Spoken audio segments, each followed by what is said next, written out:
Well, welcome. Welcome to Maiah Wynne. She is welcome, Maiah Wynne, to the Noble Shire of Progressive Discussion here at Progressive Rock Central.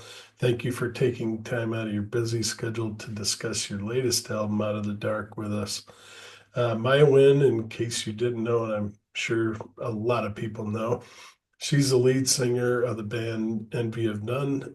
She's a solo recording artist, multi-instrumentalist, singer-songwriter, and she's released Out of the Dark November 21st. If I'm right, it's on Vision Merchandise or Vision Merch. Yes. Okay. Yeah. That's where the physical copies are. And we still got some, I think maybe five of the signed copies left. Oh, yeah.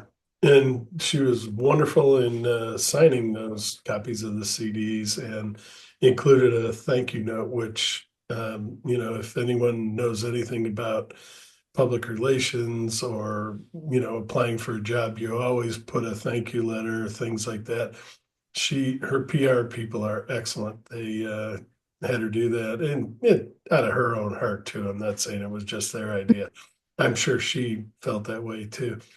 But that extra little note was awesome. So thank you for that. Of course. No, I really wanted to do that.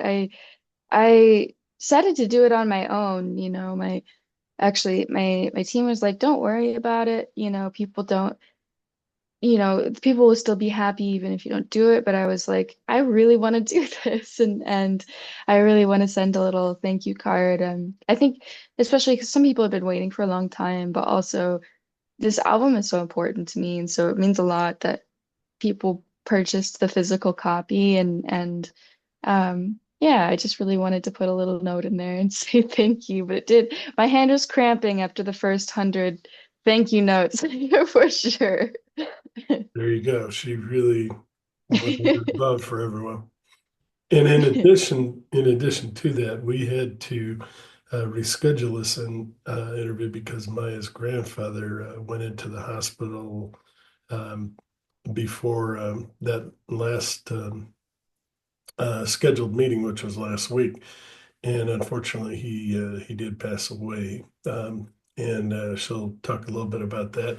But was he your inspiration to play music? And because she included some pictures showing him with her playing guitar and things like that. What kind of well, you that's enough. You answer that one first.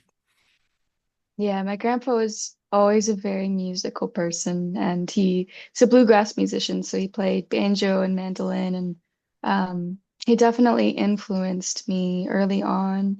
I remember being very small and sitting on his lap, and he was playing mandolin or banjo, and just listening to him play, and sometimes he'd sing, and I do think that those early childhood experiences definitely influenced me. Um, and same with my dad played the piano. He still plays sometimes, but not as often, but especially when I was little. And I think those early family experiences of being able to see and be close to the instrument and feel it and hear it, it's a really magical thing. And my grandpa definitely influenced me that way. He gave me a mandolin when I was, I think, 14 years old. And I had started expressing a lot of interest in learning new instruments. I played the piano and the drums at that point. And getting that mandolin from him was um, really meaningful to me. And I started to teach myself on it. And then when I would visit him, he would teach me more things, and show me more chords and more techniques. Um, and then eventually did the same thing with banjo. Um, and I would kind of, I took it and I would teach myself a bit, and then I'd play for him, and he would give me some pointers and show me some more things, and I'd just watch him play, and um, I think also just hearing him play bluegrass was definitely an influence on my music in general. I lived in Montana for, I think, 2 years, 2.5 years or so, and being there, there's so much bluegrass in Montana, and getting to see my grandpa play, and having that kind of different musical influence in my life was really impactful, and I still incorporate banjos and mandolins and those kinds of instruments into my music to this day. Um, so he was definitely a really big influence in my life. Montana, Big Sky Country is beautiful up there. And what part? Missoula, Oh, okay. So you're, yeah, if I remember correctly, I went through there a long time ago, but that's all mountain, or you're right by the sort of, the Front Range is in Colorado, but it's sort of like the Front Range of um, the Rockies up there, yeah, it's part of it. very beautiful. Mountains are incredible, and um, yeah, Montana kind of has two different sides to it in a way, and more towards the west you get more of those mountainous regions, and then more towards the east you kind of it flattens out a bit, and um but yeah, That's, it's beautiful. The Rocky Mountains are beautiful. Big Sky Country. It's really really amazing. yeah, it's like Kansas. I remember when I was a little kid, my parents took us out to Colorado from Ohio. And we're driving through Kansas, and we get through all that, and we get to Colorado. And I'm like, oh my God, the mountains. Where are the mountains, Dad? No, you got another half a state before you get to the mountains. And I think it's like that in Montana too. Like half the state is flat, and it's like flat, and it's farmland, and up in Montana it's more ranch land. But Mhm. I just Yeah, remember that as a little kid. I'm like, where are the mountains? yeah, which is so funny because I've always lived in places with lots of mountains. I grew up in Washington, in Spokane, and there's, you've Oh, got okay. Mount Spokane and a lot of mountains that you can see from here. And then living in Missoula, there are a lot of mountains around Missoula. It's kind of like a valley, and so you get a lot of mountains. And moving when I started to tour, especially through the Midwest, it made me so anxious to be in any place that didn't have mountains because I was so used to it. Oh, And it really? was like, what is happening? It felt like I was on an alien planet. It felt Yeah, like it's just the most strange experience to not be surrounded. It was such a grounding thing and to like know where I was. And I always had that reference point. And so suddenly like there just being nothing, it was like the strangest experience. definitely. Well, Out of the Dark, what you said is this record is a story of my journey over the last 10 years after you left home at 16. So tell us a little bit about that journey and how it began. Yeah. It's definitely a difficult part of my life and something that I'm still kind of unraveling. I think I was talking to a close friend of mine from grade school, who I've been catching up with, and um, I think it's unfortunately a pretty common experience, more common than I think we really realize, because people don't always talk about it.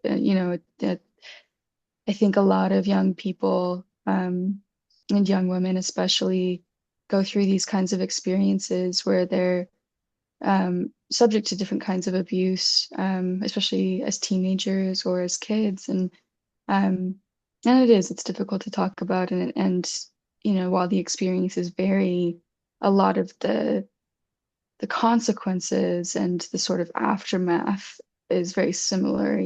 Trying to process that trauma takes an equal, if not longer time, and you're left with sometimes a lifetime of trying to heal and to process. And I feel like I'm just kind of at the beginning of that process in my journey. And I've I was stuck in this situation for 10 years of my life, and I was talking to my friend about how you kind of get this sense of lost time, um and so it's been really powerful for me to be able to express all of that through the music and use the music as a tool to kind of process. And I think it's helped me a lot. And it's been really moving to be able to put this music out there and connect with other people, and know that this music is resonating with other people who have been through similar things. And um, it is, it's it's a difficult journey, but I'm very grateful to have such a such a powerful outlet to be able to process and express these things through. And yeah, it's just been really nice to have this music out there, and it feels very cathartic and like kind of a transitional period in my life to be able to move forward and move on and start writing that next chapter in my life. All right. And you also described some of your inspiration in the life of Psyche. I hope I'm saying it right. Psyche, the Mm. Greek goddess of the soul. And tell us a little bit about that and how that inspires you. That actually, I had a wonderful biography writer, I think last year, and she took my story and read like we did an interview. She read all about my album and we talked about all of these things that are important to me. And she made that correlation, and I thought that was such a beautiful thing. Yeah. Um, but I do love butterflies, and that's kind of where that part of that came from, and also, of course, the story of resiliency and um, she made such a beautiful correlation there. She's such a wonderful writer, and I can't quite take credit for that, but I do love butterflies, and that's part of where she was making that kind of roundabout correlation too. And I think for me, butterflies also represent that sort of resiliency and hope and moving through, even though, you feel small at times, and the flap of your wings can still make a big difference in the world. And um, so I really love the symbolism of butterflies too, and they to me they represent a very similar thing. All right. Then this question you answered if you feel like you'd like to. But I have to ask because I'm somebody that believes in faith.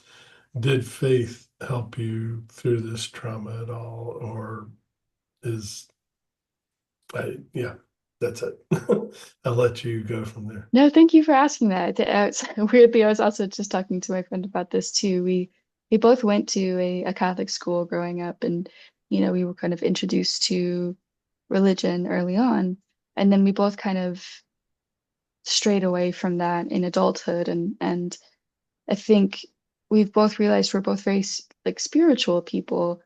Um, And my grandpa also is a very spiritual person, and he had a lot of different beliefs throughout his life, different kinds of religions, and it was actually a very interesting and beautiful experience at the end to be there with him. And we did a lot of different kinds of prayers, and the the person who helped lead us through the prayers ended up being he studied Buddhism, and Mhm. there was something so beautiful about this embracing of who he was, and this kind of combination of all these different beliefs that he had. And I think for me, I'm kind of figuring those things out in my life too. I don't have a specific religion that I kind of adhere to, but I do think I'm a spiritual person. But I think what I've concluded is that I don't know anything. I don't know anything. And I think I'm okay with that. I think as a kid, I'd spent a lot of time um, trying to understand those things, and come from a very um, mixed belief family. So I think that kind of opened that door for me as a kid to kind of explore that, and I think I'm still kind of in that journey of like figuring out who I am and what I believe, and but also I think the biggest thing for me that I've made peace with is just this sort of I'm okay with not knowing, and just kind of ascribing to this idea of like the person I want to be in this world, and leading with that, and leading with kindness, and leading with love, and um that to me is like the most important thing. And because there's so many beliefs out there in this world, and the more Yes. that I travel, the more people that I meet, the more I realize, it's the most important thing is just who you are as a person, and finding that connection and finding that love, and I think sometimes it's easy to get caught up in that, in the belief systems, and then be divided by those things. And um, and I'm definitely a person that does not have any sort of answers. And and so I think I've found a lot of joy in just connection and again, just leading with that love and kindness and finding human connection and within all of that and all of our differences and using that to unite and make those connections. Yeah, I don't know anything. So I guess at the end of the Well, day, yeah. we all don't know until it happens. So, Yeah. but like you say, you have a foundational sort of belief that things are going to come out right. And, like you said, living each day with as much compassion and smile every day like you do, and, give people the best of what you do. And Yeah. it comes to you eventually. And I don't know the answers either. Yeah, but it's good that you have something to that foundation to go back to in times of trouble, and that's good. Um, so I you, I do think that that is um sorry, one second, I'm no, getting no, a go ahead. No, go ahead. delivery call, which I've never gotten before. It's kind of weird. But yeah, no, I do think at the end of the day, having a belief in people has really helped me. I think it's easy to kind of get, especially after what I went through, it was easy to Yeah, become cynical and sad and to feel kind of hopeless within that.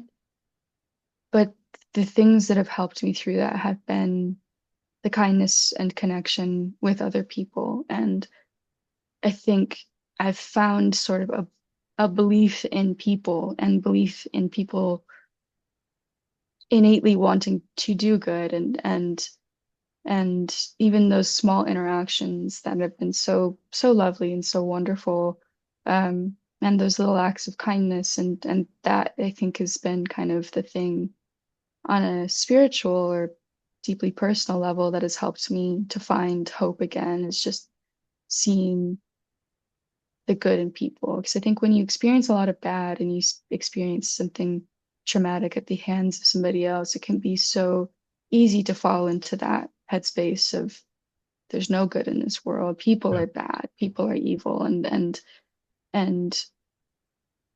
you kind of spiral into that. And I've definitely done that before. And so I think the thing that has really pulled me out of that is people being good and starting to believe in the goodness of people and the kindness in people and seeing the other side of that coin and holding on to that. And that's been really, really the powerful thing for me. very good. Um, Now, please tell us a little bit about your influences. Who are some of your favorite bands? And I cannot walk by that excellent cover you did of Neil Young's Harvest Moon. When you posted that, I hadn't realized that you did a cover, but oh my God, it was fantastic. And so, I mean, if you want to talk about that and maybe your other influences, you mentioned, um, well, go ahead.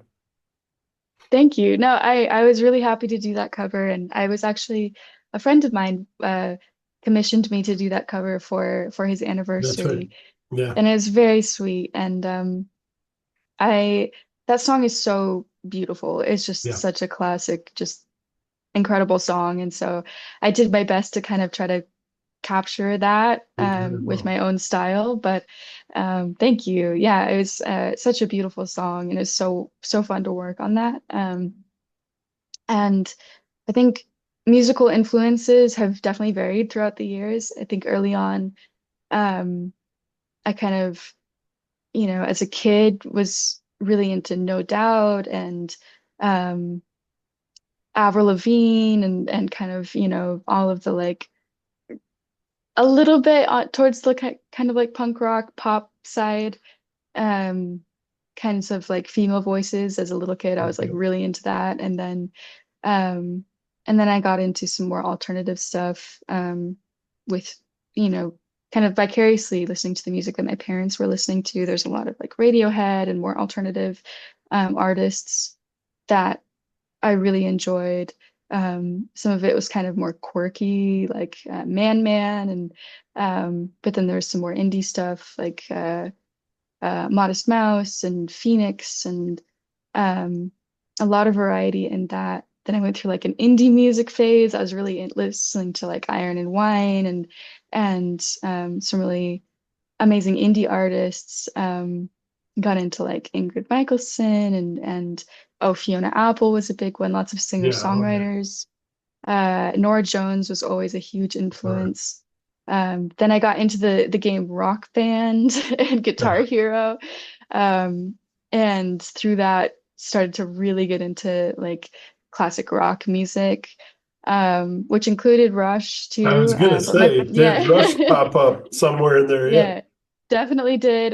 But my parents are also really big Rush Yeah. fans, so that was always playing in the car growing up too. And also other like classics like Queen and um, there's just such a huge variety. Duran Duran and like That's I don't good. know. When I look back at all of the music that we listened to, and then there's the bluegrass influence and that kind of more folk side of things with my grandfather um, and so there's like when I look back there's just such a huge variety of music that I was listening to and being You're influenced exposed by. to a lot of different, like me, same thing.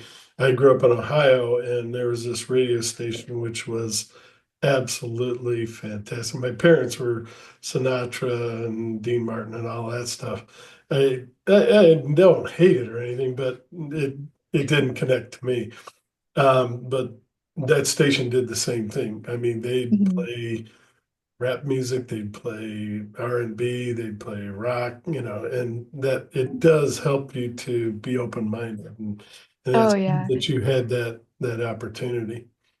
Oh yeah. And like lately I've been really getting into like kind of classics like Etta James is Oh just yeah, incredible. I'm so in love with Etta James right now and um just and also like Sister Rosetta Thorpe and Nina Simone and like yeah, some Nina. of these early artists that are just incredible and like there's so much to explore, and I feel like I'm with each year I'm trying to listen to more music and explore more and just there's so much music out there.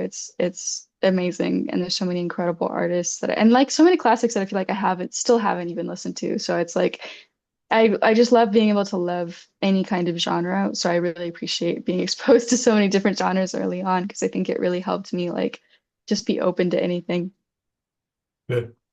Your YouTube channel, when I started putting the interview and your review together, I went to your YouTube channel. I noticed, oh my God, almost all the songs on this album have some sort of a YouTube video on it. And I was like, yes, she's been doing this for years, putting this together.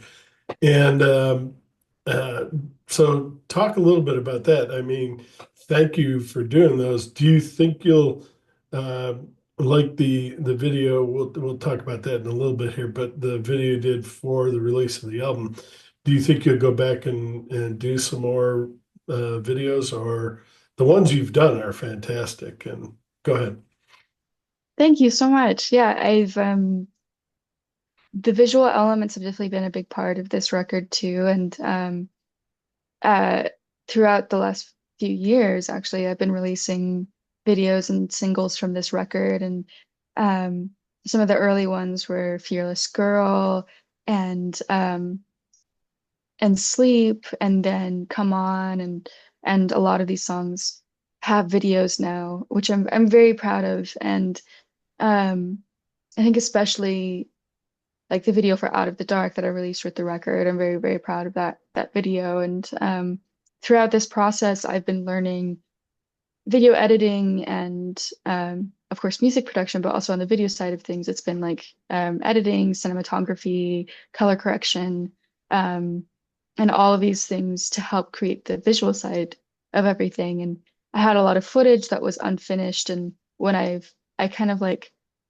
moved. in order to heal and to process. And then in that state of like being on my own for the first time, I was like, okay, I've got to learn how to do all these things if I want to finish this project. And so that's what I've been doing for the past years, like filling in all of the gaps by learning. And for the Out of the Dark video, I filmed some of those shots on my own just in the bathtub, and I lit it myself, and it was a very complicated setup trying to like I bet that's record. hard. Yeah, yeah. You're Yeah, filming and trying to act. Yeah, yeah, and I'm like, there's water everywhere, which yeah, was, a little bit of a yeah, yeah. With all the challenge. electric, yeah, you don't want to. Yeah, Yeah.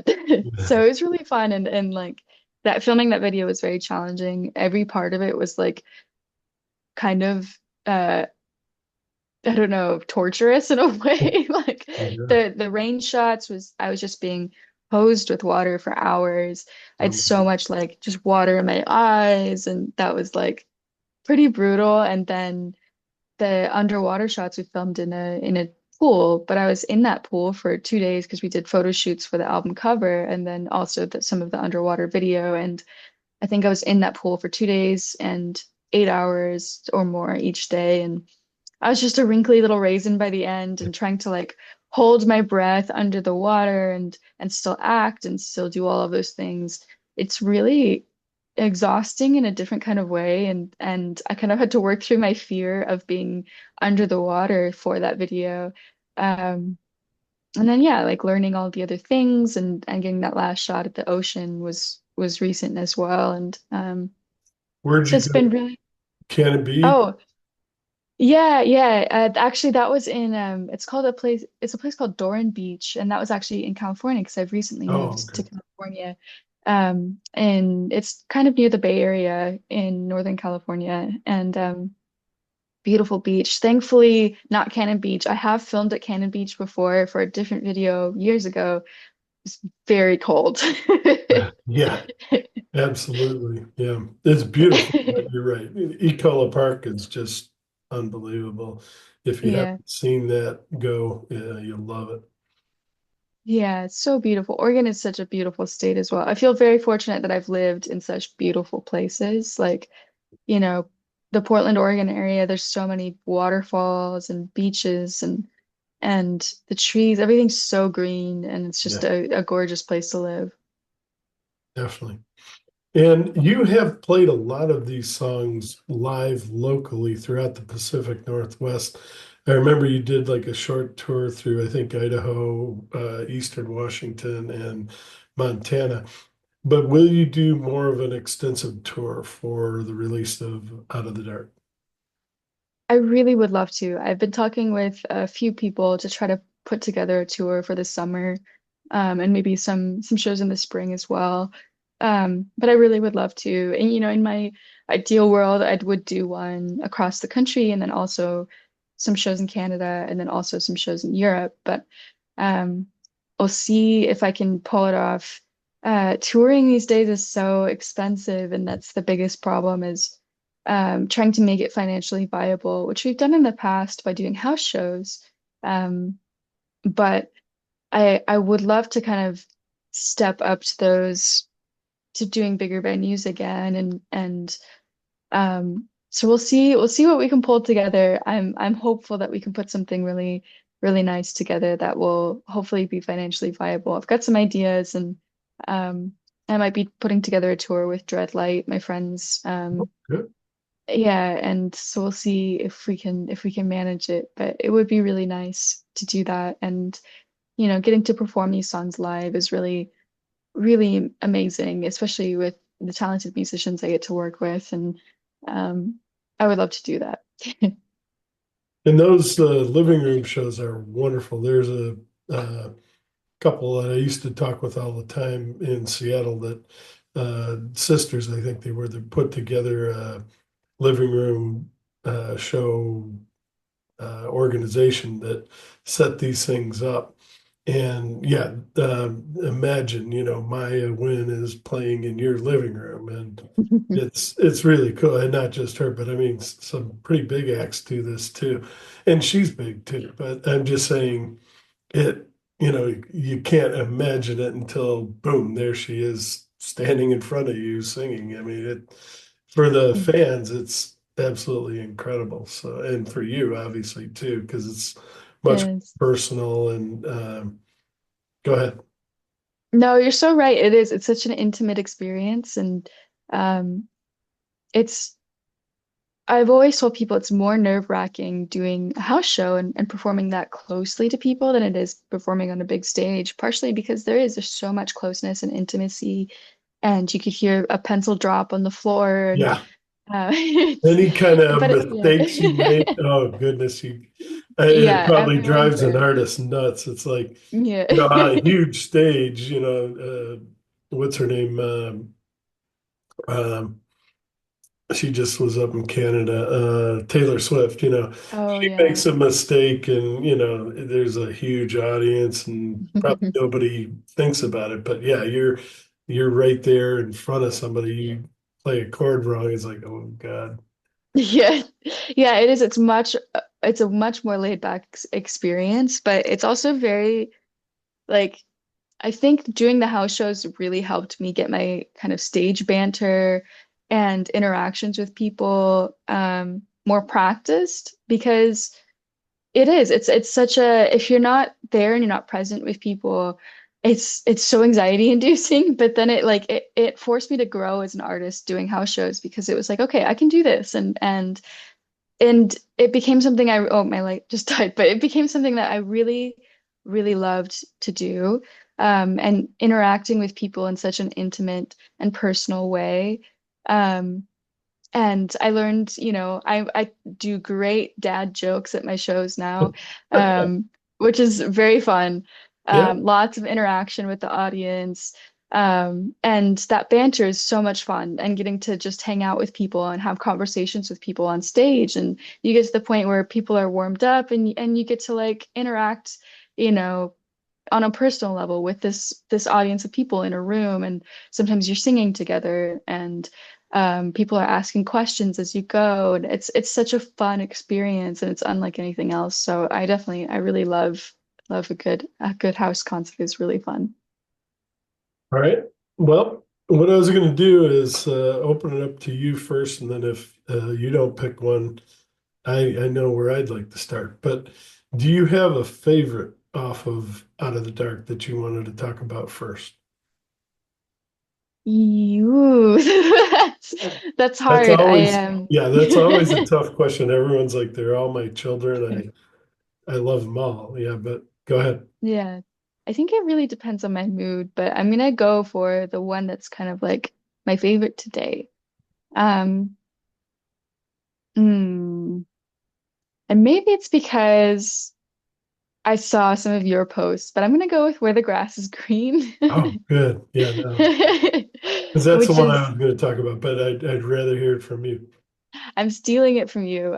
Oh, that's okay. I I think it's a song that I would love to hear your thoughts on it too. I think it's one that I feel very is very cathartic. And I think vocally, I pushed myself in a different way on those choruses. And stylistically, the string arrangement and everything that builds at the end, it is such a release. And it's such a personal song as well. The lyrics are very hard hitting for me and really get to the heart of a lot of that pain. And so being able to channel that into that song and have that release, especially at the end, is such a cathartic thing. So I really love that song. But I would love to hear your thoughts on it.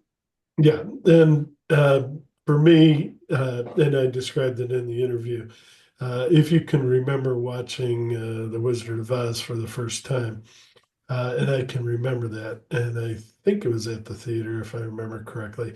Anyway, you're watching this black and white movie, and the whole thing is kind of dreary and black and white. They go through that forest and all that stuff, and then all of a sudden it turns Technicolor. And most young people don't know what Technicolor is. It was a big thing during the 70s.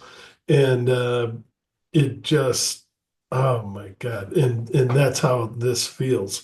I mean, you start out with the negative stuff, and then but I'm overcoming this. And it just feels like that the chorus is like well, you described it, but I'd like to describe it and I didn't, I should have. But it's like a wave of warm water when you go out into the ocean and you're waiting out there and nothing happens, and then all of a sudden there's this big warm wave. And we don't have them out here, but I used to live in Tampa, and there you absolutely do. That's like bathwater. But you get that nice warm wave, and it's like that's what it feels like to me. And go ahead. No, thank you. Do you That's remember that movie? I mean, that I part do, of the that movie? moment. Yeah. And I've heard that described a lot, that people who experienced that, you know, seeing everything in color for the first time on in a film, and that how powerful that was. And I can only imagine that transition. I think we're experiencing that a lot now in different kinds of ways through the advancement of all this new technology. But I think that's such a beautiful analogy. I feel that too. It really opens up at the end, especially. And I wanted it to transition from a minor to a major key, so I arranged it that way at the end, and it has this positive release at the end. And that's kind of how it felt for me too. It's like I'm starting in this dark place, but I'm moving forward and I'm growing and I'm learning and I'm getting out of this, and it started as an idea of I want to run, and then it became now I will run and I will do this. And I think there's something really powerful about that too. And I think it is more than just a mantra for me, it's more than just a song. It was like my motivation to like go and Yeah. do it. And I think that's kind of where a lot of that energy comes from at the end, is like, okay, I'm gonna do this. I'm gonna grow and I'm gonna get into a better place in my life. And yeah, so I'm happy that you felt that. You felt that kind of like opening of that It expression. it's absolutely going to be one of the top 10 songs of the year for me. It definitely is. Um, Fearless Girl is the second one I wanted to talk about because that's also, and we're jumping past the stuff that went before it, but we're going to come back to that. But for me, Fearless Girl is like, that's that envy of none feeling I got when I first heard you and listened to Envy of None. It's like this girl that's fearless, and she's, right out in front of Alex Lifeson and some of these, and Andy Curran and some of these people that are very famous, and she's just right out front. And, I appreciate them, but this is mine, and I'm going to sing. And anyway, that's just what I got out of it. But the fearless girl. But Yeah, how do you look at it? that song is one that means a lot to me. I mean, all of these songs do, but yeah, Fearless Girl definitely holds a special place in my heart. And um that same friend I was talking about earlier, Shayla, we were connecting a few years ago, and she said something like, I miss the fearless girls that we used to be, because we both gone through some really difficult things. And and I wrote that song because it really resonated, and that conversation really resonated with me, and that was kind of the beginning of that sort of processing. And the truth is, like, so many women that I've talked to have had similar experiences, and I think that understanding, and that, of course, it's not just limited to women too. I've talked to a lot of people, regardless of gender, have experienced similar things, and that kind of, I don't know, once you start to process that, you get that desire to want to write about it, but also to do something about it and to raise awareness about this. And I think that that's kind of where that song came from for me. It was like, I need to write about this, and I need to find that strength again, and I don't want to let go of that strength. And actually, another big part of writing that and finding that voice in that song was watching this video of I can't remember where it was. I think um it was somewhere in Africa. They were doing these consent classes. Um Wow. and teaching these students, young students, consent. And part of that, and they're doing a news article on it because it was very, very successful. In these areas, the results were very, very incredible. The instances of sexual assault were reduced by, I think it was like 40% and or more. And just talking about these things and what they were teaching to all these kids and talking about what to do in these situations and how you stand up for other people and how you stand up for yourself. And there was one part of the video, there's a group of girls, um, and they were doing this call and response. And this woman, she's so strong and she's saying no. And all of these little girls are saying no, and she's saying, respect my body. And they're repeating, respect my body. And I must have watched that video 1,000 times and just like tears because it was such a powerful thing. And it's hard to describe, but it moved me in such a profound way.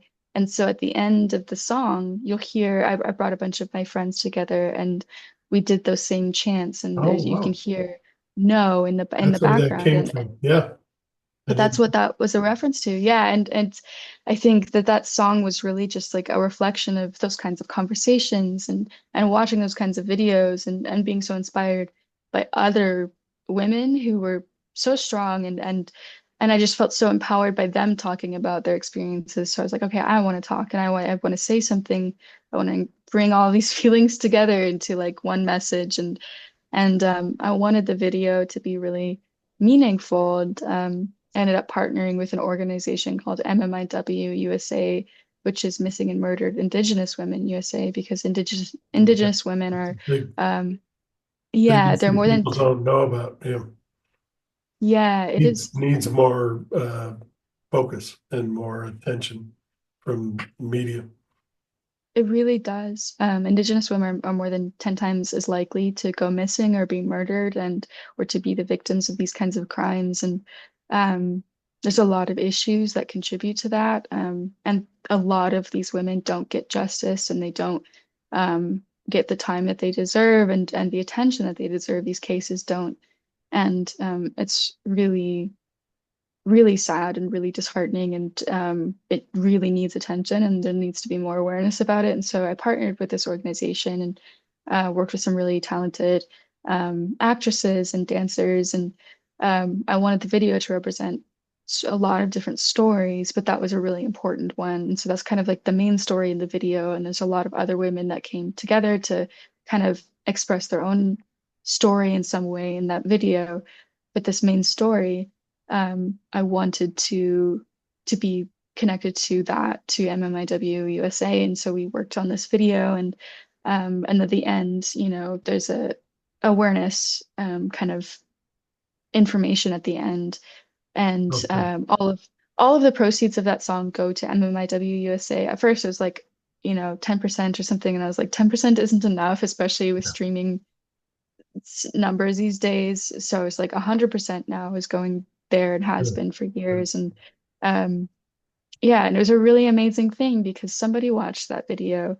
An angel investor and donor watched that video and gave them a good portion of money, and they were able to use that to I think they rescued two different girls from human trafficking, all on their own. Like Deborah, who was the head of the organization at that point, was telling me about this, and I found that so uh, just incredible, the work that they're doing, and to know that I was able to like in some small way um, Wow.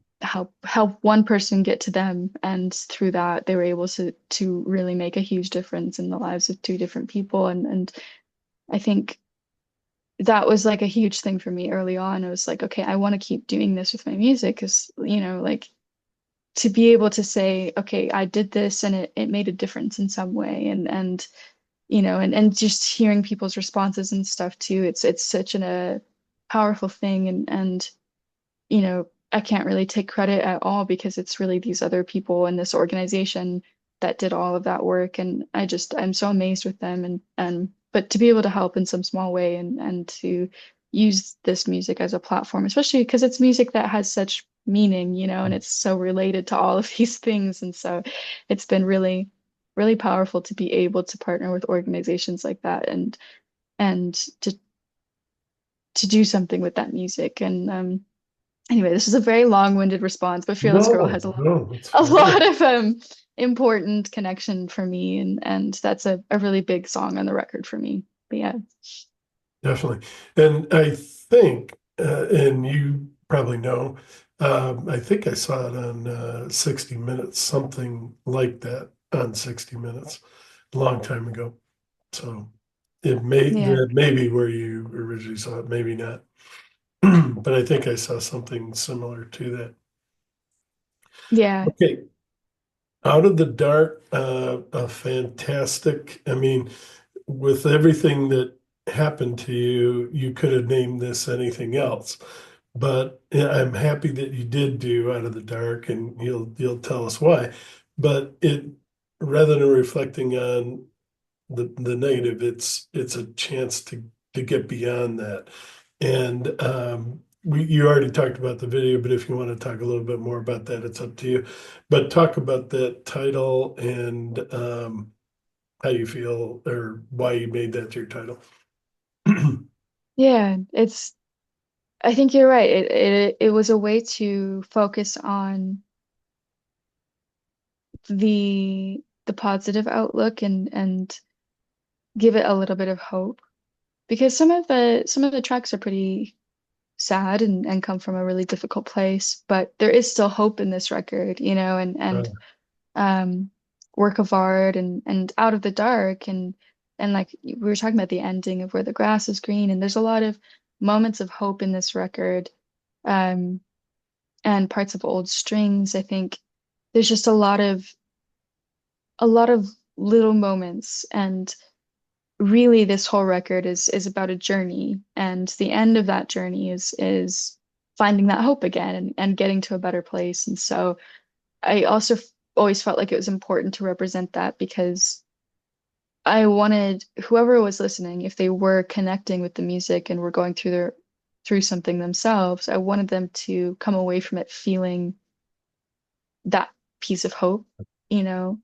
And that was really important to me as well, is to make sure that other people felt a little bit of that hope too, and it wasn't yeah, just, oh, that's sad, and they're left with just feeling sad, which there's definitely a place for that kind of music too, and I've definitely written plenty of sad songs, but I think, um, yeah, on this record, it was really important to me to leave people with a sense of hope and to leave myself with a sense of hope too, to be honest. Selfishly, I needed a little bit of that too.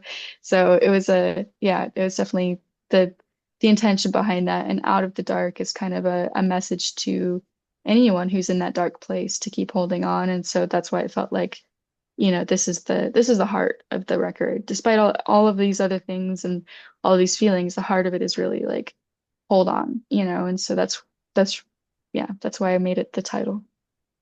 all right.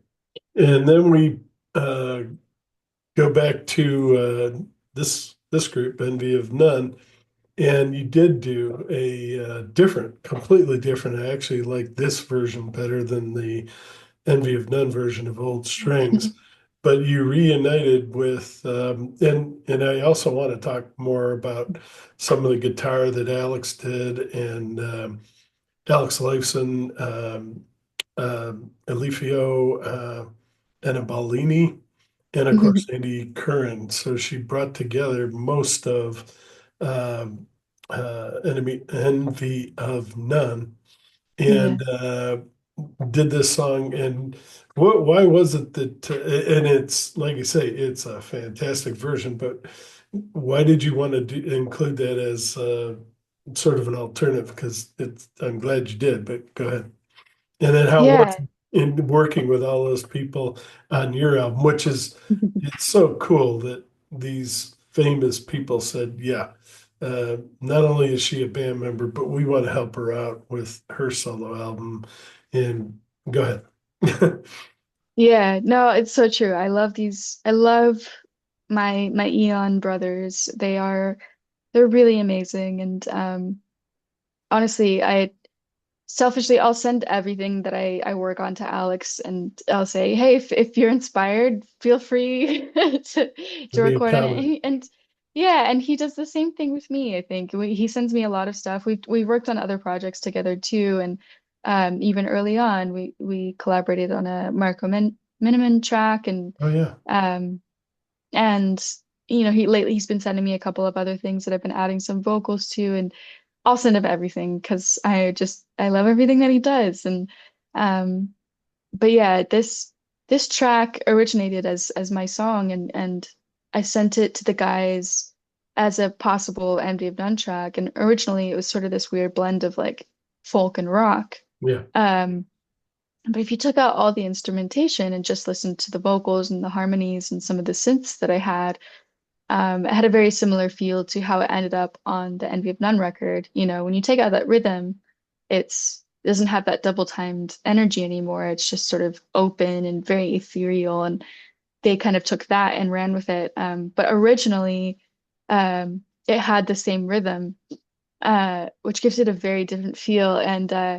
And Alex early on was like, "Yeah, this is cool," and he added mandala and banjo and acoustic guitars because Alex is just down for anything, which I love.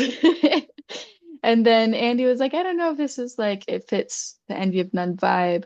So then they took out the instrumentation except for my synths and my vocals and and that really opened things up.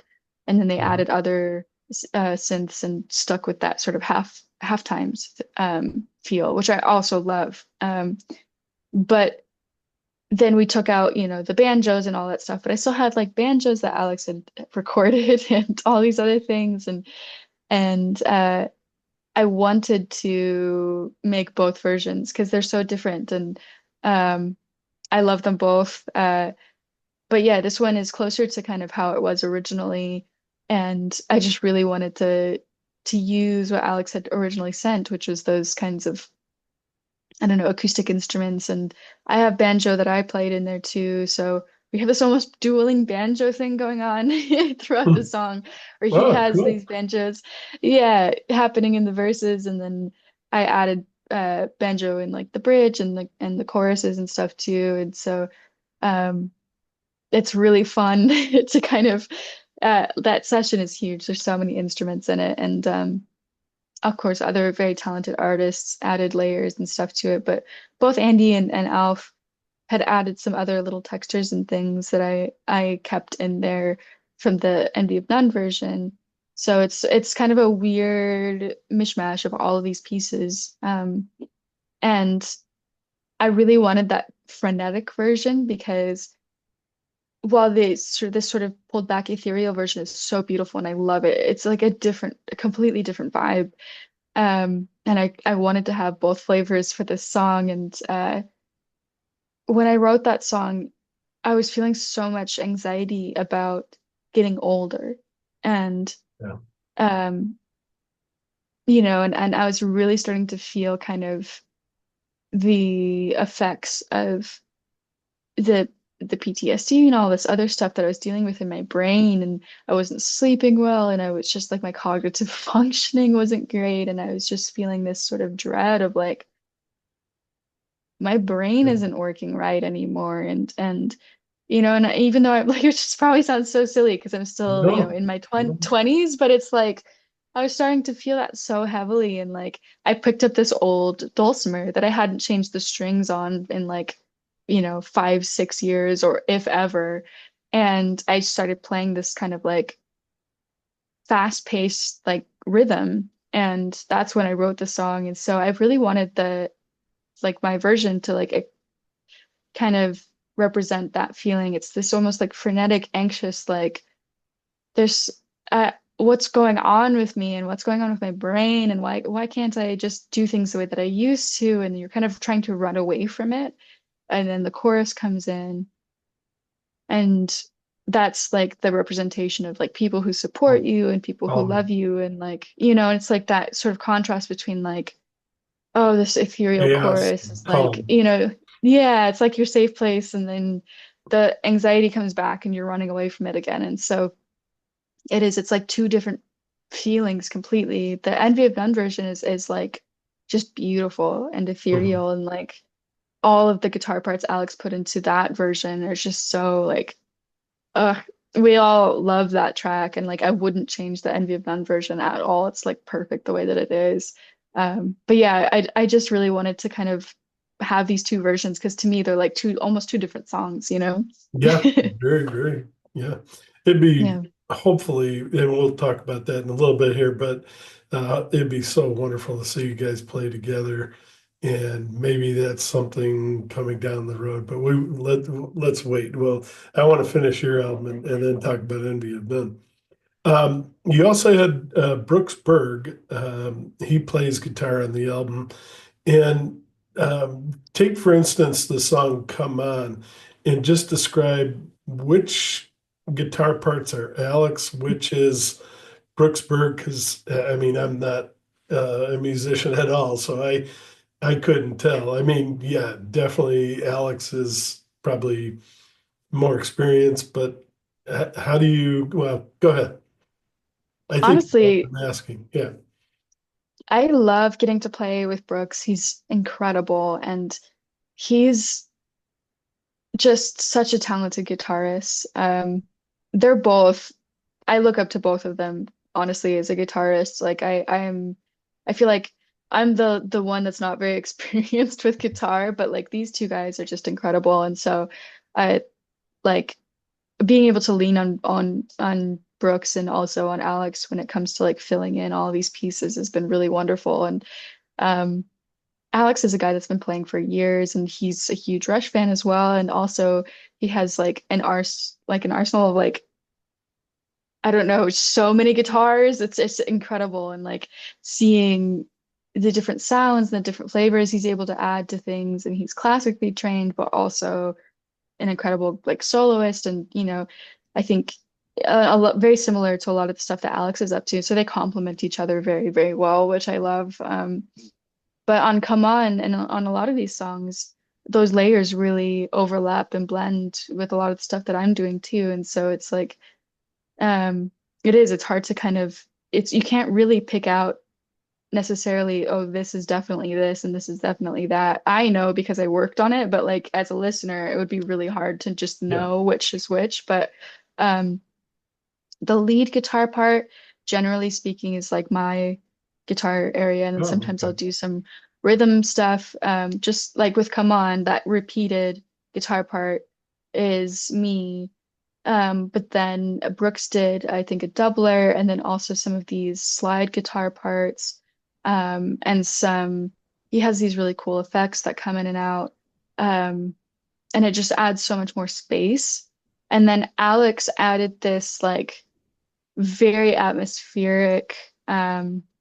I still don't really know exactly how Alex does what he does, but it's super atmospheric. Almost sounds like a synth at times, and it just kind of creates, again, you just more space. So it's like I'm here, what Brooks adds brings it out here, and then what Alex adds is like on top of like all this. And so it's like they're both surrounding me in this really cool guitar cocoon.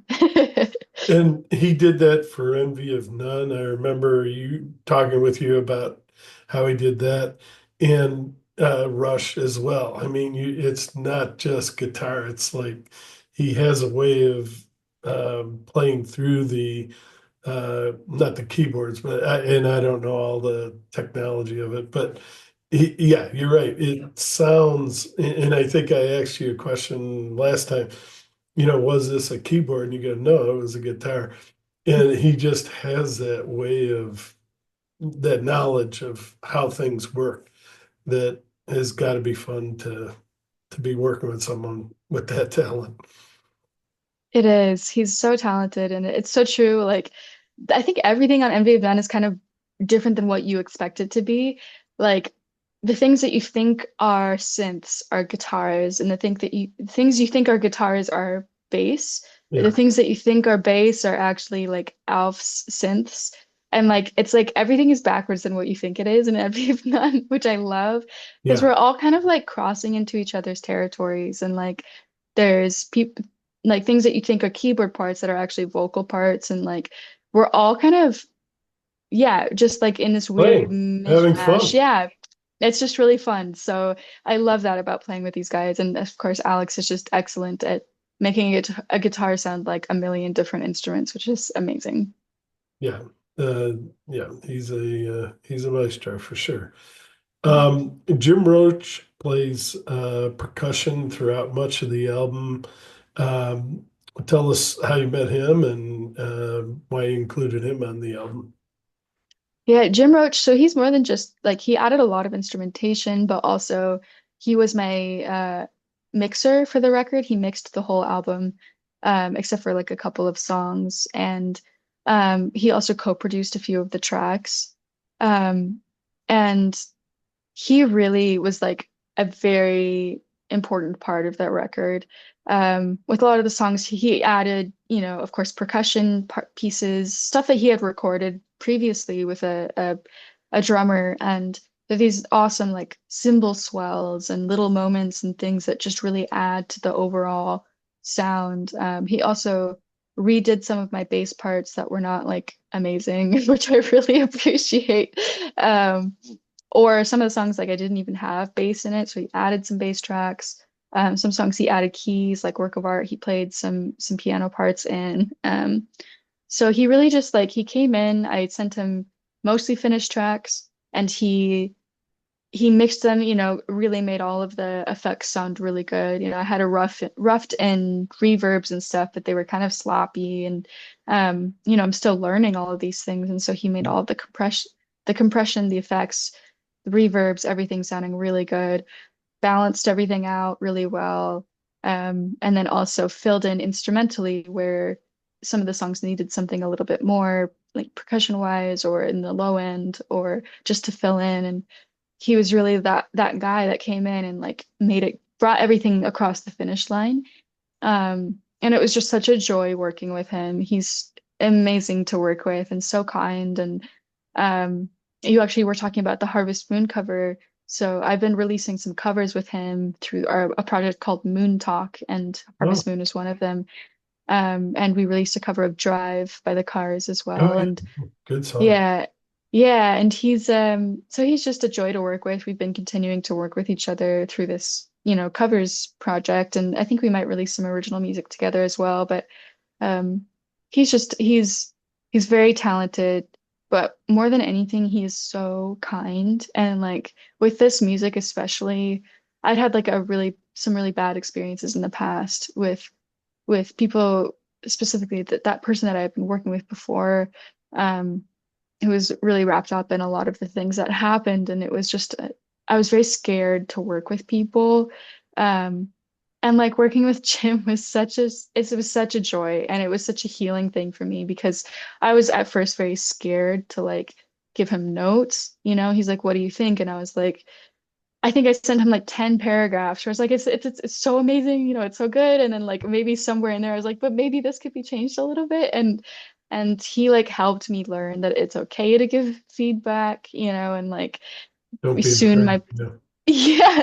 yeah, my messages back to him got a lot shorter and a lot more concise and a lot more comfortable. And like he was so kind and so sweet and really affirming to me of like, telling me I was doing a good job. And like it was just such a healing experience working with him. I would work with him on, all projects all the time just because he's such a joy to work with. And I just appreciated him so much through that process, just on a personal level as a friend and like, becoming comfortable working in a professional way and knowing that my opinion matters and like, Yeah. that he's there to help me make that vision something that I'm happy with. And that was like, I don't know, he's just such a joy. So I could go on all day, but yeah, Jim is amazing to work with. If you have that, I don't know if do you know if you have that drive on your YouTube channel? Do you have like a video or you I do? do, yeah, All right, yeah, I'm gonna look for it and add it to the bottom of this because I love that song. It was a huge song in the 80s or 90s. I can't remember now, but it was yeah. big when it first came out. And yeah, I definitely want to hear how you sound. So yeah, I'll add that to the other YouTube tracks that I have there. Thank you. Talk a little bit, all too much. You talked a little bit about it, but beautiful soft piano and cello at the beginning. And go ahead. Yeah. Oh man, I love this song. Bethany Joyce did the cellos on this track, and she's amazing. She's somebody that I've worked with for a long time now, since I was 16, and um, she's another person that I would work with on every project. I've got my little group of people that I would just bring on every project, and honestly, that's like everybody that worked on this record. But Bethany's so talented, and um, we both cried in the studio working on it, and Wow. that song again is just like a big part of the journey, and that was like me starting to really process everything. And I think a lot of people have really connected with that song in particular because it's I think it's one that a lot of people can relate to, is just hitting that point of like uh when you're starting to process things that happened that were not great. And you know uh nobody gets out of this life unscathed. That's something Brooks and I talk about a lot. And, you know, I think a big part of that is really starting to process things that you've been through and what they mean and all of that. And so that was like a really integral part of that journey, and that song was a big part of that. All right. What a shame. Yes, this is one of my favorites on Second the song, album. right? Yeah. What a Shame is it's a very different vibe than most of the other tracks. It's a bit heavier, and it's one that I wrote on a synth, monologue synth that I had, and it has this very driving like bass synth part, and it's kind of the core of the track. But I channeled a lot of my anger into this track, and it allowed myself to kind of be a little bit angry and kind of go a little bit darker, and it was so cathartic. And this is one of my favorite tracks. I love it. It kind of references some of the genres of Envy of None too, it gets a bit heavier, a bit darker. Um, and I just love it. It's so cathartic for me. So yeah. Yeah. Then the story is tough. I hope you didn't go through something like that, but maybe you did. Yeah, it's definitely a lot of it's very personal, and Yeah. also just a reflection of the industry in general, and society, how we have this obsession with people when they're young, and a lot of the industry, it's a very exploitive kind Yeah. of industry, and especially for young people. And then by the end of it, it's like you get old and they spit you out, and it's just such a weird system. Um and I just really I had a lot to say about it. Yeah. But yeah, there's definitely a lot of personal experience in there as well. All right. Inside Your Head. Well, they're all great songs.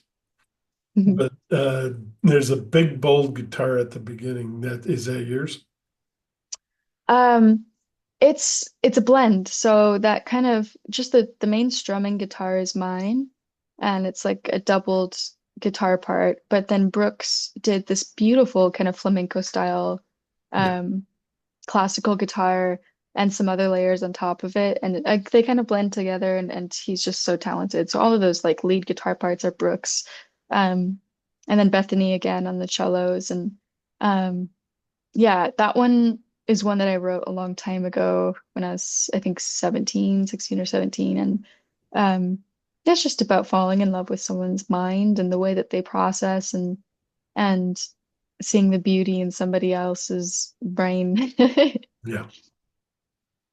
All right. And work of art. You talked a little bit about it, but you want to, Yeah, work of art. It's probably the most positive track on the record. It's like the most uplifting, I think. Um, But that song especially I wrote more recently about feeling like I was kind of this mosaic of all these things and these pieces. And I was reading about, oh, I'm gonna forget the name of it, but it's a process of basically putting together a broken pot that oh, and yeah. using there's a name for it, but I It's can't a remember what it is. Japanese, in fact, a band, King Crow, made a song about it this year on their album. And hold on.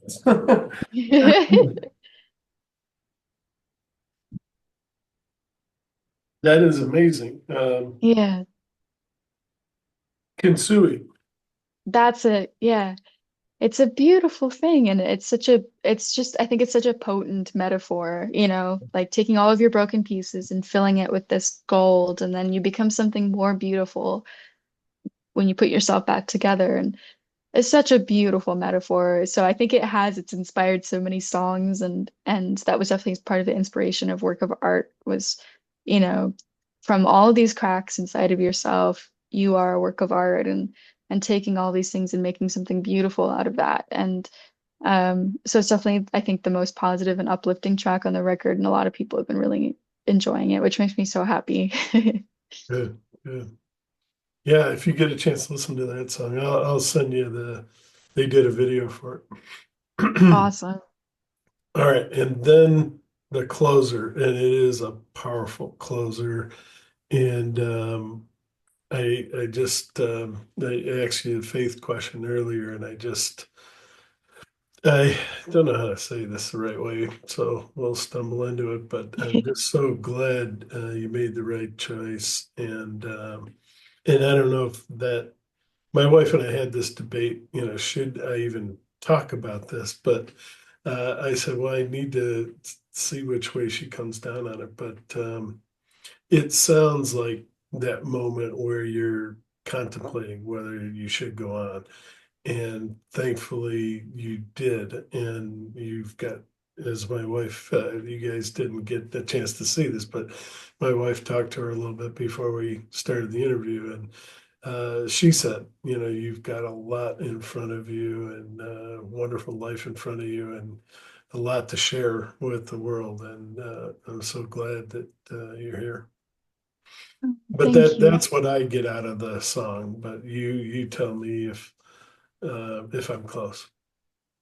Yeah, I think that's the beautiful thing about this song. I think a lot of people have connected to it in different ways, and it actually started out as a song I wrote for a film, and that film was about a woman who was at the end of her life, um and so topically you totally nailed it. It was sort of that coming to terms with or contemplating the end of a life, but on a more personal level, I so they didn't end up using that song in the film. The lead actress did share it, and she really really loved it, and um that song has kind of stuck around as one that people really really have connected with, and so I brought it into this record, and I changed some of the lyrics, and on a personal level, definitely that's a big part of this album and that song for me. And um, in the last couple years, I've definitely had some moments that have been really hard. And I'm glad that you asked that. I think a lot of people shy away from it because it's so stigmatized, and people are nervous to talk about it, but I think it's good to talk about it. I'm a big fan of hard conversations. I'm a big fan of like honest and open conversations. And um I think it's such a beautiful thing, and it can be such a healing thing just to to be open about it, all these struggles. And some of my favorite artists have been open about their own struggles with these kinds of things, and with suicidal thoughts or struggles of that nature. And I think we're all human, and so many of us struggle in these same ways. And um it's definitely, there's a piece of that in there for me personally too. And then a lot of people have wrote to me about that song in particular, and feeling like they could relate to it from losing a loved one, and just that sort of having to say goodbye. And it's a song that I think it's such a heavy topic, but Yeah. I think so many people can connect to it because it is so unfortunately relatable in so many different ways. And just I'm very grateful for the people who have connected with it and reached out to me, and we've had such lovely conversations about it. And I just think that's such a beautiful thing, and it's one of the things that I've I found a lot of meaning in being a musician through those kinds of connections with people. So I'm very grateful for that.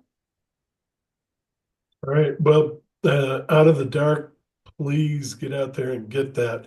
It is a fantastic, deep album. If you've been listening to this, you know that now. If you didn't before, but now we're going to switch over and talk about hopefully the future here. And I don't know how much she can tell me, but we're gonna go take our steps. Before we get into the new Envy of None album, I just want to repeat, and I think I told everyone last time that Alex is from Ukraine, and he helped put together the UNHCR to help donate money off of the sales of that single. They released it as a single. Um, and they raised $100,000 towards that already. Is it continuing? And that's what I was going to ask you now. Is that continuing? And have they raised more? I believe so. I think all of those sales have continued to contribute to them, and we're still in contact with that organization. They're so sweet. They send us updates on what they've used the money for and all of that, and that's been so nice to have that continued connection. And I think we'll probably do more of that in the future too. I think it's again, it's that fulfilling feeling of like, okay, we did something that maybe helped in a roundabout way. Um I think especially, in music, it's easy to kind of get wrapped up in the, oh, it's all about me and all this stuff. But at the end of the day, being able to like step away from all of that and do something to try to make a difference and obviously that was especially a cause that was very personal to Alex, and but we all were super on board right away, and I'm just so glad that we did it. And I don't know exactly what our totals are now, but I do know that that's continued to raise funds, and yeah, we've continued that connection with that organization, and they're doing some amazing work. So yeah, that was really, really cool, and I'm really glad that we did that. Well, with the way politics have changed here recently, my fear is that, Europe and now maybe the United States is not going to be supporting them as much, and every dollar they can get really helps them out. And no one's even talked about the fact, I mean, they're still at war. No one's talked Yeah, about rebuilding all these these cities, these poor people. And Ukraine is one of if you remember World War II and some of those things, like it was a history um, uh, understudy, you know that it gets cold there. And these poor people are living outside or living in a place without heat. And yeah, we haven't even gotten to the point where we can finally get a ceasefire and then rebuild all this. And so, yeah, please send money. They'll need help, not just for the yeah. war effort, but then getting back to normal, which hopefully someday they will be able to. Yeah, they've really had a tough time. Yeah. Yeah, it's definitely it's unfortunate that there's so much going on in the world that you kind of, at least I've experienced this, that the war in Ukraine has kind of become more and more distant, from Right. our news headlines, and but it's still happening, and all of those people still need help. So yeah, you're so right. It's really important just as much as ever to donate and to help where you can. All right, so 2025 is the release of the follow-up, the sophomore album, and you've already released a single, Under the Stars, which is excellent if you haven't seen the video. Um, Go ahead and talk about that and tell us as much as you possibly can. And I know you can't say everything, but go ahead. Do you I'm have a very release date? Do you have a release date? yes, we do. We have a release date. I don't know if I can say the exact date, but it is coming in February. And I think they Oh, have said that, so I think I can say that out loud. But yeah, we have an album coming, and I'm very excited for it. Under the Stars was a track that everybody was really connecting to, and so that was one of our first singles. But this album is just as eclectic as the first one, but also explores, I think, some different sounds. And there's some tracks on this that are pretty experimental that I'm really excited about. But it really it runs the whole gamut, which is something I really loved about the first record that we put out, that it was so diverse and there were so many different influences and there's a very eclectic mix of songs. But this record is the same. But also I think we're pushing the envelope a little bit more with this record. I think we've all grown a bit. I've developed more as a singer. And I think we're all kind of pushing the envelope a little bit more. As you'll hear in like Under the Stars, Alex has a really cool guitar solo in that that comes in just around the bridge and it's just really powerful. I also think this record, the first record, as I do with any lyrics that I write, I want it to be something I can relate to. So it's always very personal to me. The second record is also very personal to me, but also I think a lot of the other guys have been connecting with it as well.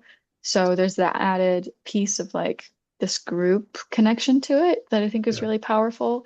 Under the Stars was one of them that I think was more potent for Andy, and I think more personal for him as well. But all of these tracks, I think, I don't know, I think everyone's been having kind of a rough couple of years, and I think, yeah, yeah, we were no different, and so we've been channeling that into the music for sure, and I think we've all been connecting with it a lot, so we're excited for it, and we've been talking about how much we've been listening to the record, and um, Under the Stars is a really personal one for Andy, and I obviously as well, and I think. Um, I really enjoyed writing lyrics for that track because Andy had this chorus idea, and we talked a lot about what it meant to him. And so I really loved getting the chance to kind of write these lyrics in the verse and the bridge and tweak that chorus with him to get it right. And then also just kind of support the emotion behind it, knowing that it was this personal song for him and like getting to support that lyrically and write stuff that I've was hoping would support that emotionally for him. And that's such a beautiful thing to do with somebody that you care about and like a friend yeah. and I really loved that process with that song and I think we're all kind of supporting that musically as well, just the emotion behind that solo, that guitar part is just so palpable um and Alf is just so incredible filling in with all of this instrumentation. And I love these guys. I love working with them. And so I'm very, very excited about this record. And can you tell us a title or? I don't think I can say the title yet, but it's Okay. very cool. And if you want Yeah. a hint, it's actually somewhat related to Envy of None and where the origins of that name came from. So Um, I yeah. think that was Roman, right? If I remember his quote, he had the quote inside the cover. Mhm. Okay. So Um, if you will it look at that have, quote, will the girls return? Probably not. I'm kidding. they actually maybe keep your Oh, eyes peeled. There's a lot coming, and I think you will see some repeated characters, and there's a through line with that quote to what the album is going to be titled. So those are my hints. all right. And then just one more thing. Is there, obviously you said that a lot of these are personal to you. Is there hopefully like a showcase song or something that you wrote completely that it's is sort of yours and on the album? I know you're involved in all of it, but is there like a one song? And you don't have to tell us a name or anything, but if you Yeah, want to, yeah, that's okay. I think honestly, like I feel that way about all of these tracks. Obviously, the first record, Old Strings, was like, oh, this is definitely my song, and then we kind of, put it on the record. And um, but for this, and same with the first record, it's like they all kind of become part of me too, and I'm putting so much of myself into writing those lyrics and like finding that personal connection in them. But I did a similar thing on this record. There's one song that I wrote and I gave to them, and it's called Raindrops. And Oh, yeah, and it's I'm excited about it. It's different, and it actually started out as an improv recording. I just started recording, and as I was playing on my synth, and all of the lyrics essentially stayed the same. I tweaked some of them, but they were all just off the top of my head, and it was like this weird kind of groove, and the way that it moved, and like it's very experimental. And I was like, I don't know if the guys are gonna like this, but I'm gonna send it to them just to see what they think. Um, and they were really into it, and then we built off of it, and it turned out really cool, and I'm very excited about that. is that But I going to guess be on the a title or? yeah, Raindrops is the name Okay. of that song, and then there's another song. I'll tell you There's what, two others. Yeah, can we just pause for 1 second here? Uh, yeah, I'll be right back. Hold yeah. Of course, yeah. on 1 second. All right. She was just talking about the another new song off of Envy of None. Go ahead. Oh no, I was just gonna say there's a few tracks on this record that I definitely really connect with on a personal level, and like that I feel like, oh, that's like my song, and the story is one of them, and that's one that I wrote all the lyrics for, and like I sat down and wrote them in like one sitting, so just really feeling it, and um, Handle with Care is another one that I really personally connect with, and like the verses are just so cathartic, and I worked really hard on those, and um, I think those two especially. But there's honestly there's so many tracks, and I'm very very excited. They're all like there's one that I can't say yet because it's the title track of the album, but that one is very experimental, and like I'm super excited about how that one turned out, and um, it's very eclectic and very it's a journey as well. So I'm very excited about this record, and I really hope we get to I don't know, support it and put it out there, and like really I really hope it gains some traction because it's one that we're all really excited about.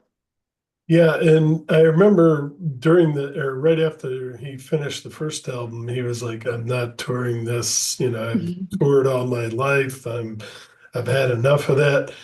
Has he maybe had a second thought?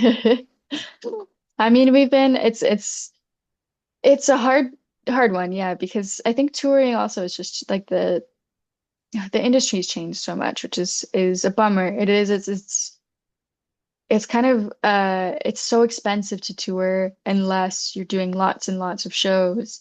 And I just don't think that that's necessarily in the cards, but I'm really hoping we'll get to at least do something, maybe a promotional thing or because it really and it's something we have talked about is just how much fun it would be to perform these songs live. But It would be it's great with definitely you guys together. yeah.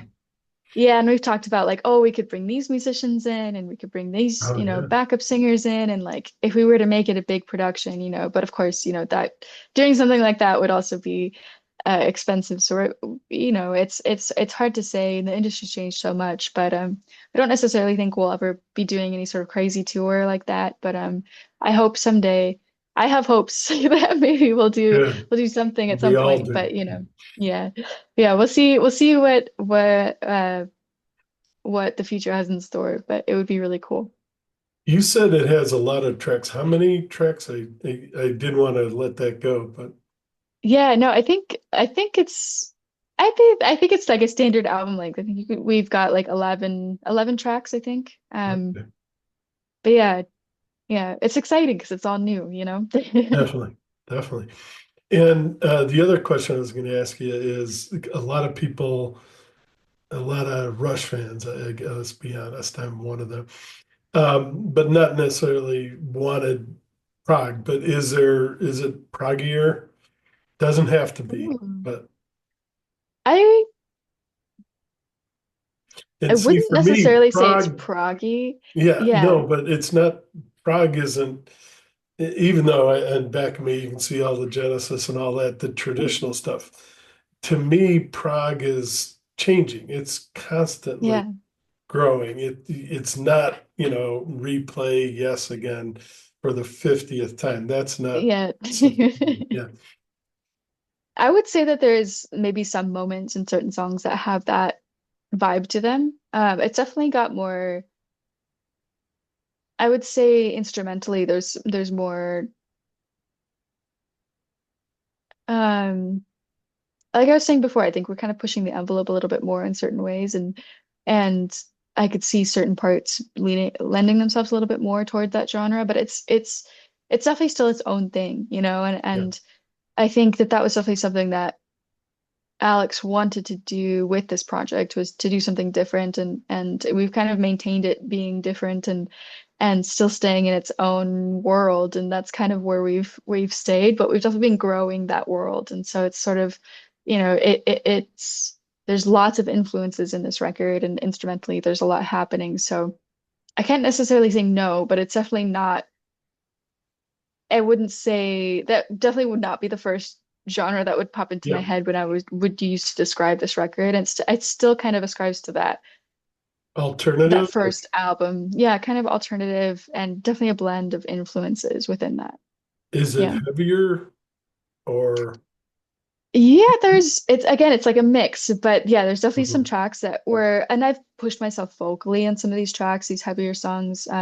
You know, there's still that softness in a lot of it, but there's also I let myself get a bit heavier and bigger vocally, and I think we kind of pushed the envelope a little bit more on certain tracks, and there's a lot of experimentation on other tracks, and so it's definitely like I think people and I hope people will enjoy listening to it because we allowed ourselves to experiment a bit more with this one, and but it's still Envy of None, you know, whatever that is, which is very like its own thing, I think. It's a growing, changing, yeah. Yeah. And yeah, it was always a wonderful surprise when he created that rather than going back to Rush. But I think if you guys did go on tour, he would invite Getty because those two are so close. He'd have to do something, like that would just be a guess. But those guys That are would be very fun. such good friends that, Yeah.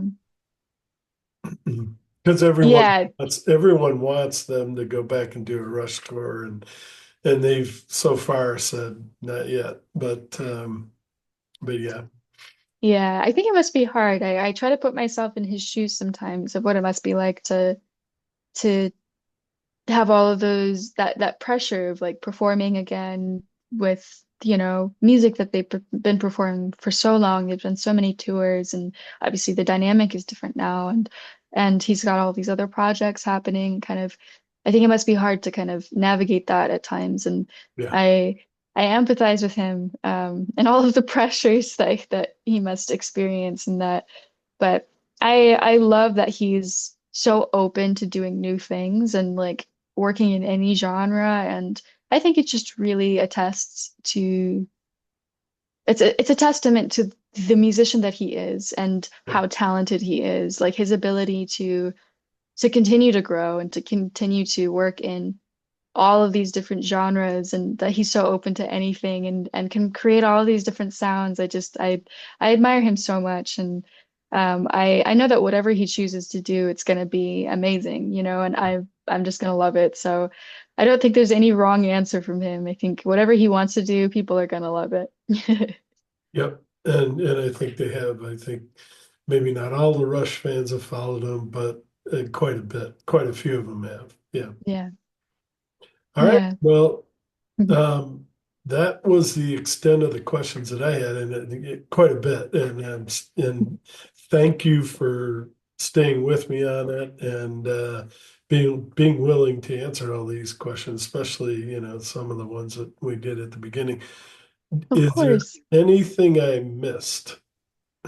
You have been excellent and so thorough, and I've loved talking with you. So thank you for having Thank me. you. No, every chance to talk to you is wonderful because you are straight honest, straight open, and um, there's no BS. You're straightforward, and these days that's so hard to find in anything.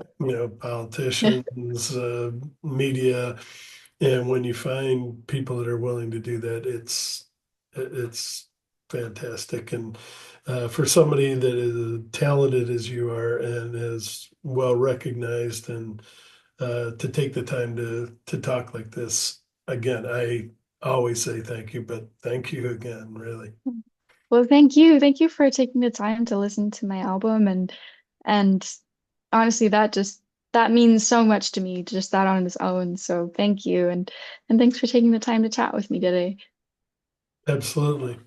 Well, folks, definitely get out there, out of the dark. Listen to this. It's a wonderful album, and look forward to the second Envy of None and everything else she does. She is a talent. She's a wonderful person as well, and that's the other thing that hopefully this whole conversation brings out is, yeah, she's a fantastic artist, musician, but she's a good person, and we need more of those in this world, and especially at this time. So, thank you again, Maya. And anything else you want to add? Otherwise, I'm going to stop the recording and we can talk.